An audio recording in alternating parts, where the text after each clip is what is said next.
Hello everyone, हम लेके आए हैं बीएससी एजी 6 सेमेस्टर यानी कि सब्जेक्ट है परिचयात्मक वानिकी इंट्रोडक्टरी फॉरेस्ट्री के 50 एमसीक्यू क्वेश्चन बहुविकल्पी प्रश्न जो परीक्षा की दृष्टि से बहुत ही महत्वपूर्ण है। चलो शुरुआत करते हैं। पहला क्वेश्चन है कि ये सब बहुविकल्पी क्वेश्चन रहने वाले हैं दोस्तों, ठीक है। पहला क्वेश्चन है वानिकी फॉरेस्ट्री शब्द की उत्पत्ति किस भाषा के शब्द फॉरेसिस से हुई है। तो पहला ऑप्शन है ग्रीन, दूसरा है लैटिन, तीसरा है फ्रेंच, चौथा है जर्मन। तो इसका राइट आंसर होगा आंसर नंबर बी यानी कि लैटिन भाषा से ली हुई है। नेक्स्ट क्वेश्चन पे चलते हैं कि भारत में वैज्ञानिक वानिकी साइंटिफिक फॉरेस्ट्री का जनक किसे माना जाता है। दोस्तों, दूसरे का राइट आंसर है आंसर नंबर ए यानी कि डॉक्टर ब्रेडिस, यानी कि आंसर नंबर ए राइट होगा। नेक्स्ट क्वेश्चन पे चलते हैं कि भारत की पहली राष्ट्रीय वन नीति नेशनल फॉरेस्ट पॉलिसी किस वर्ष घोषित की गई थी। ये दोस्तों किस वर्ष घोषित की गई थी, इसका राइट आंसर हो आंसर नंबर ए यानी कि 1894 ईस्वी में। इसका आंसर नंबर होगा ए। नेक्स्ट क्वेश्चन चलते हैं। हमारा नेक्स्ट क्वेश्चन है वर्तमान राष्ट्रीय वन नीति 1988 के अनुसार देश के कुल भौगोलिक क्षेत्र का कितना प्रतिशत भाग वनों से ढका होना चाहिए। ये दोस्तों कितना प्रतिशत भाग ढका होना चाहिए। चौथे का राइट आंसर होगा आंसर नंबर सी यानी कि 33% होता है दोस्तों, ढका रहता है। इसका आंसर नंबर सी होगा। नेक्स्ट क्वेश्चन चलते हैं। छठा क्वेश्चन है कि कृषि और वानिकी को एक ही भूमि पर एक साथ अपनाने की प्रणाली को क्या कहा जाता है। ये दोस्तों क्या कहा जाता है। छठे का राइट आंसर होगा आंसर नंबर बी यानी कि एग्रो फॉरेस्ट्री कृषि वानिकी कहा जाता है। इसका आंसर नंबर बी राइट होगा। नेक्स्ट क्वेश्चन चलते हैं। 7 क्वेश्चन है दोस्तों, वनों का ऐसा प्रबंध जिससे उनकी उत्पादकता को बिना नुकसान पहुंचाए निरंतर लाभ लिया जा सके क्या कहलाता है। जो दोस्तों निरंतर वनों को बिना नुकसान पहुंचाए उनका निरंतर लाभ लिया जा सके, इसको क्या कहते हैं। 7वें का राइट आंसर होगा आंसर नंबर ए यानी कि सस्टेन्ड यील्ड, ठीक है। आंसर नंबर ए राइट होगा। नेक्स्ट क्वेश्चन पर चलते हैं। थर्ड क्वेश्चन है विश्व वन दिवस वर्ल्ड फॉरेस्ट्री डे प्रतिवर्ष किस तिथि को मनाया जाता है। दोस्तों जो विश्व वन दिवस है ये कब मनाया जाता है। ऐड का राइट आंसर है आंसर नंबर बी यानी कि 21 मार्च को मनाया जाता है। इसका राइट आंसर होगा आंसर नंबर बी 21 मार्च को मनाया जाता है विश्व वन दिवस। नेक्स्ट क्वेश्चन में चलते हैं कि केंद्रीय शुष्क क्षेत्र अनुसंधान संस्थान यानी कि CAZRI भारत में कहाँ स्थित है। ये दोस्तों कहाँ स्थित है। 9 का आंसर होगा आंसर नंबर बी यानी कि जोधपुर में स्थित है। इसका आंसर नंबर बी होगा राइट। नेक्स्ट क्वेश्चन चलते हैं कि वन अनुसंधान संस्थान FRI फॉरेस्ट्री रिसर्च इंस्टीट्यूट कहाँ स्थित है। ये दोस्तों कहाँ स्थित है। 10वें का राइट आंसर होगा आंसर नंबर सी यानी कि देहरादून। ये दोस्तों देहरादून में स्थित है। आंसर नंबर इसका राइट आंसर होगा answer number C. Next question चलते हैं। नेक्स्ट क्वेश्चन दोस्तों है पौधों का वह ऊपरी भाग जिसमें शाखाएं और पत्तियां शामिल होती हैं क्या कहलाती हैं। यानी कि पौधों का जो ऊपरी भाग है जिसमें शाखाएं दोनों पत्तियां होती हैं यानी कि पत्तियां और शाखाएं दोनों होती हैं उसे क्या कहा जाता है। 11वें का राइट आंसर है आंसर नंबर बी क्राउन यानी कि छत्र। इसका आंसर नंबर है बी यानी कि बी राइट होगा। आंसर नंबर बी क्राउन कहा जाता है दोस्तों। नेक्स्ट क्वेश्चन चलते हैं। भारत में चिपको मूवमेंट के मुख्य प्रणेता कौन थे। ये दोस्तों कौन थे। 13वां का राइट आंसर होगा आंसर नंबर ए यानी कि सुंदरलाल बहुगुणा। ये दोस्तों थे चिपको आंदोलन के, ठीक है। इसका राइट आंसर होगा answer number A. Next question चलते हैं कि भारतीय वन सेवा IFS की स्थापना एक राष्ट्रीय सेवा के रूप में किस वर्ष की गई थी। ये दोस्तों किस वर्ष की गई थी। 14 का राइट आंसर है आंसर नंबर बी यानी कि 1966 ईस्वी को की गई थी। आंसर नंबर बी राइट होगा इसका। नेक्स्ट क्वेश्चन चलते हैं। ये दोस्तों बहुत ही इंपॉर्टेंट क्वेश्चन है, ठीक है। जो आज परीक्षा की दृष्टि से बहुत ही महत्वपूर्ण है। नेक्स्ट क्वेश्चन है पर्यावरण संरक्षण अधिनियम किस वर्ष पारित किया गया था? ये दोस्तों किस वर्ष पारित किया गया था? 15वें का राइट आंसर हुआ आंसर नंबर सी, यानी कि 1986 को पारित किया गया था। आंसर नंबर सी राइट होगा इसका। नेक्स्ट क्वेश्चन चलते हैं। 16वें क्वेश्चन है वे वन जो पूरी तरह से मानवीय हस्तक्षेप से मुक्त होते हैं और प्राकृतिक रूप से विकसित होते हैं उसे क्या कहा जाता है? उसे क्या कहा जाता है दोस्तों? इसका right answer answer number B virgin forest, यानी कि वर्जिन फॉरेस्ट कहा जाता है। इसका right answer answer number B right होगा। नेक्स्ट क्वेश्चन चलते हैं कि पेड़ों की ऊंचाई मापने के लिए मुख्य रूप से किस उपकरण का उपयोग किया जाता है?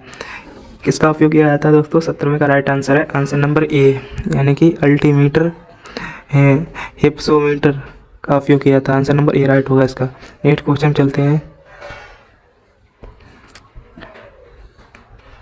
नेक्स्ट क्वेश्चन है 18वां पेड़ों का व्यास यानी कि डायमीटर सामान्यतः जमीन से कितनी ऊंचाई पर मापा जाता है जिसे DBH कहते हैं? इसका राइट आंसर होगा कौन सा होगा इसका राइट आंसर? इसका राइट आंसर होगा आंसर नंबर बी, यानी कि 1.37 मीटर या 4.5 feet. Answer number B right होगा इसका। नेक्स्ट क्वेश्चन चलते हैं। 19 क्वेश्चन चलते हैं।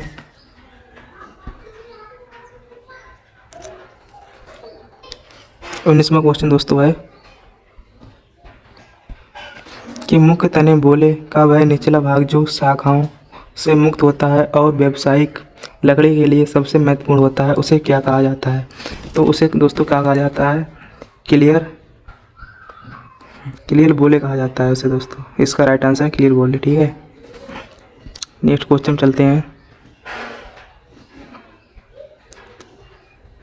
नेक्स्ट क्वेश्चन है दोस्तों भारत में सबसे अधिक पाया जाने वाला वन प्रकार कौन सा है? ये दोस्तों कौन सा प्रकार है सबसे अधिक पाया जाने वाला? 20 का राइट आंसर होगा आंसर नंबर बी, यानी कि उष्णकटिबंधीय पर्णपाती वन, यानी ट्रॉपिकल डेसिकस फॉरेस्ट। इसका राइट आंसर होगा answer number B. Next question चलते हैं कि निम्नलिखित में से कौन सा वृक्ष टेगा वन यानी कि टेगा फॉरेस्ट की मुख्य विशेषता है? इसका टेगा कौन सी विशेषता है दोस्तों? इसका राइट आंसर है 21 का राइट आंसर है आंसर नंबर सी, यानी कि शंकुधारी वृक्ष कोनिफेरोसियस ट्रीज, यानी कि answer number C. Next question चलते हैं। मैक्रो वनों यानी कि मैक्रो फॉरेस्ट का मुख्य कार्य क्या होता है? ये दोस्तों क्या होता है? 22 का राइट आंसर है आंसर नंबर बी, यानी कि तटीय क्षरण और चक्रपातों से सुरक्षा। आंसर नंबर बी राइट होगा। नेक्स्ट क्वेश्चन चलते हैं कि सिल्वीकल्चर सिस्टम क्या है? सिल्वीकल्चर सिस्टम दोस्तों क्या है? 23 का राइट आंसर है आंसर नंबर बी, यानी कि वनों के नवीनीकरण, संवर्धन और कटाई की एक व्यवस्थित प्रक्रिया। आंसर नंबर बी राइट होगा। नेक्स्ट क्वेश्चन चलते हैं। क्लियर कटिंग सिस्टम में क्या किया जाता है? ये दोस्तों क्लियर कटिंग सिस्टम है, इसमें क्या किया जाता है? 24 का राइट आंसर है आंसर नंबर बी, यानी कि एक निश्चित क्षेत्र के सभी पेड़ों को एक साथ काट दिया जाता है, ठीक है। इसका राइट आंसर है answer number B. Next question चलते हैं। नेक्स्ट क्वेश्चन है 25 वह कौन सा सिल्वीकल्चरल सिस्टम है जिसमें नए पौधे पुराने पेड़ों की जड़ों या रूट स्टोम से निकलने वाले कल्लों से तैयार किए जाते हैं? ये दोस्तों इसका 25 का राइट आंसर क्या होगा? 25 का राइट आंसर होगा आंसर नंबर बी, यानी कि carpet system. Answer number B right होगा इसका। नेक्स्ट क्वेश्चन चलते हैं।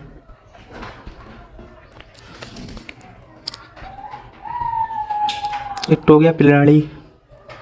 टोगिया सिस्टम की शुरुआत सबसे पहले किस देश में की गई हुई थी?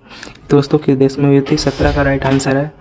27 का राइट आंसर है आंसर नंबर बी, म्यांमार, यानी बर्मा में होती है। आंसर नंबर बी होगा। नेक्स्ट क्वेश्चन चलते हैं कि सामाजिक वानिकी सोशल फॉरेस्ट्री शब्द का प्रयोग सबसे पहले 1975 में किसके द्वारा किया गया था? ये दोस्तों किसके द्वारा किया गया था? इसका राइट आंसर है 28 का राइट आंसर है आंसर नंबर ए, राष्ट्रीय कृषि आयोग, national communication on agriculture. Answer number A right होगा इसका। नेक्स्ट क्वेश्चन चलते हैं। 29 की कृषि वानिकी एग्रो फॉरेस्ट्री की वह प्रणाली जिसमें पेड़ों के साथ फसलों के अलावा पशुपालन भी शामिल होता है, वह क्या कहलाता है दोस्तों? 29 का राइट आंसर है आंसर नंबर सी, यानी कि agro silviculture. Agro silviculture answer number C right होगा इसका। नेक्स्ट क्वेश्चन चलते हैं कि 30 पे चलते हैं। पर्यावरण संतुलन के लिए किस देश के पहाड़ी क्षेत्रों को न्यूनतम कितने प्रतिशत वन आवरण होना अनिवार्य माना जाता है? ये दोस्तों कितने प्रतिशत अनिवार्य माना जाता है? 30 का राइट आंसर है आंसर नंबर सी, यानी कि 60% तो होना ही चाहिए। सी यानी कि 60%। ठीक है, नेक्स्ट क्वेश्चन चलते हैं। 31 क्वेश्चन है कि वनों में लगने वाली आग जो ज़मीन की सतह पर गिरे सूखे पत्तों और झाड़ियों में फैल जाती है, उसे क्या कहते हैं दोस्तों? उसे क्या कहते हैं दोस्तों? उसे कहते हैं 31 का right answer answer number B, यानी कि सरफेस फायर। इन्हें सरफेस फायर कहा जाता है दोस्तों। इसका राइट आंसर होगा answer number B. Next question चलते हैं कि निम्नलिखित में से कौन सा वृक्ष रेड डाटा बुक में शामिल संकटग्रस्त प्रजातियों के संरक्षण से संबंधित है?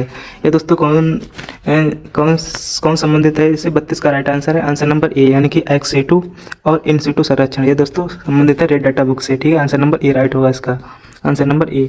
नेक्स्ट क्वेश्चन चलते हैं। पेड़ों की छटाई यानी कि प्रूनिंग का मुख्य उद्देश्य क्या है? ये दोस्तों इसका राइट आंसर है, क्या उद्देश्य है? मुख्य उद्देश्य 34 का राइट आंसर है आंसर नंबर बी, यानी कि गांठ रहित यानी कनोट फ्री यानी उच्च गुणवत्ता वाली लकड़ी प्राप्त करना। नेक्स्ट क्वेश्चन चलते हैं। 35 क्वेश्चन है। थिनिंग विरलीकरण और की प्रक्रिया वनों में क्यों अपनाई जाती है? दोस्तों क्यों अपनाई जाती है? इसका राइट आंसर है आंसर नंबर बी, यानी कि शेष बचे अच्छे पेड़ों को बढ़ने के लिए, पर्याप्त स्थान, प्रकाश और पोषक तत्व देने के लिए। ठीक है, इसका right answer answer number B. Next question चलते हैं कि वन मापन फॉरेस्ट मेंसुरेशन के अंतर्गत क्वार्टर ग्रोथ फार्मूला यानी क्वार्टर ग्रोथ फार्मूला का उपयोग आकलन करने के लिए किया जाता है। ये दोस्तों किसका आकलन करने के लिए किया जाता है? 36 का राइट आंसर है आंसर नंबर बी, यानी कि लॉन्ग का आयतन यानी कि वॉल्यूम। ठीक है, राइट आंसर बी होगा। नेक्स्ट क्वेश्चन चलते हैं कि एक परिपक्व वन स्टैंड में सबसे ऊंचे पेड़ों द्वारा बनाई गई ऊपरी परत को क्या कहा जाता है? ऊपरी परत को दोस्तों क्या कहा जाता है? 37 का राइट आंसर है आंसर नंबर बी, यानी कि ओवर स्टोरी कहा जाता है, आंसर नंबर बी होगा। नेक्स्ट क्वेश्चन चलते हैं कि भारतीय वन संरक्षण अधिनियम वाइल्ड लाइफ प्रोटेक्शन एक्ट किस वर्ष लागू किया गया था? ये दोस्तों किस वर्ष लागू किया गया था? ये दोस्तों किया गया था 1972 ईस्वी में, यानी कि आंसर नंबर बी राइट होगा 1972। ठीक है दोस्तों, नेक्स्ट क्वेश्चन चलते हैं कि केंद्रीय वानिकी आयोग सेंट्रल फॉरेस्ट्री कम्युनिकेशन की स्थापना भारत में किस वर्ष हुई थी? ये दोस्तों किस वर्ष हुई थी? 39 का राइट आंसर है आंसर नंबर ए, यानी कि 1965 ईस्वी में हुई थी, आंसर नंबर ए राइट होगा इसका। ठीक है, नेक्स्ट क्वेश्चन चलते हैं। नेक्स्ट क्वेश्चन है कि निम्नलिखित में से कौन सी प्रजाति भारत में सफ़ेद सीने व्हाइट गोल्ड के नाम से जानी जाती है व्यवसाय इमारती लकड़ी पैदा करती है? तो इसका राइट आंसर होगा आंसर नंबर ए, यानी कि टीक सागौन टेक्टोना ग्रांडिस। इसका राइट आंसर है answer number A. Next question चलते हैं। नेक्स्ट क्वेश्चन है क्लाइमेक्स वेजिटेशन से क्या तात्पर्य है? दोस्तों क्लाइमेट वेजिटेशन से क्या तात्पर्य? इसका राइट आंसर है आंसर नंबर बी, यानी कि पर्यावरण के साथ पूर्ण संतुलन में रहने वाली अंतिम स्थिर वनस्पति अवस्था। इसका right answer answer number B होगा। नेक्स्ट क्वेश्चन चलते हैं कि पेड़ों में तनों पर पाए जाने वाले वार्षिक छल्लों एनुअल रिंग्स को गिनकर उनकी आयु का निर्धारण करने वाले विज्ञान को क्या कहा जाता है? दोस्तों क्या कहा जाता है? 43 का राइट आंसर है आंसर नंबर ए, यानी कि डेंड्रोक्रोनोलॉजी कहा जाता है, आंसर नंबर ए होगा। नेक्स्ट क्वेश्चन चलते हैं, यानी कि वन संरक्षण अधिनियम फॉरेस्ट कंजर्वेशन एक्ट किस वर्ष लागू किया गया था? ये दोस्तों किस वर्ष लागू किया गया था? इसका 1980 में, यानी कि 1980 में लागू किया गया था। ठीक है, नेक्स्ट क्वेश्चन पर चलते हैं कि 45 क्वेश्चन है। एग्रोस्टोलॉजी के अंतर्गत किसका अध्ययन किया जाता है? इसको दोस्तों किसका अध्ययन किया जाता है? यानी कि घासों का अध्ययन किया जाता है, आंसर नंबर बी राइट होगा, ग्रासेस का अध्ययन किया जाता है। नेक्स्ट क्वेश्चन चलते हैं कि बीज से उगने वाले पेड़ों के वन को क्या कहा जाता है। ये दोस्तों जो बीज से उगते हैं उसे पेड़ों के वन को दोस्तों क्या कहा जाता है। 46 का राइट आंसर है आंसर नंबर बी, यानी कि हाई फॉरेस्ट कहा जाता है। नेक्स्ट क्वेश्चन चलते हैं कि भारत में मैंग्रोव वनों का सबसे बड़ा क्षेत्र कहाँ है। ये दोस्तों कहाँ है। 48 का राइट आंसर है आंसर नंबर बी, यानी कि सुंदरबन पश्चिम बंगाल में है। आंसर नंबर बी होगा। नेक्स्ट क्वेश्चन चलते हैं, निम्नलिखित में से कौन सी एक नाइट्रोजन स्थिरीकरण फिक्सिंग करने वाली वन प्रजाति है। ये दोस्तों कौन सी है नाइट्रोजन फिक्सिंग करने वाली वन प्रजाति कौन सी है। 49 का राइट आंसर होगा आंसर नंबर सी, यानी कि कैजुरीना यानी कि कैजुरीना सोविल, यानी कि राइट आंसर होगा answer number C. Next question चलते हैं कि शुष्क वन अनुसंधान संस्थान AFRI यानी कि एरिड फॉरेस्ट रिसर्च इंस्टीट्यूट कहाँ स्थित है। ये दोस्तों कहाँ स्थित है। 50 का right answer answer number C, यानी कि जोधपुर में। ठीक है, आंसर नंबर सी राइट होगा इसका। ठीक है, चल तो मिलते हैं कभी नेक्स्ट वीडियो में।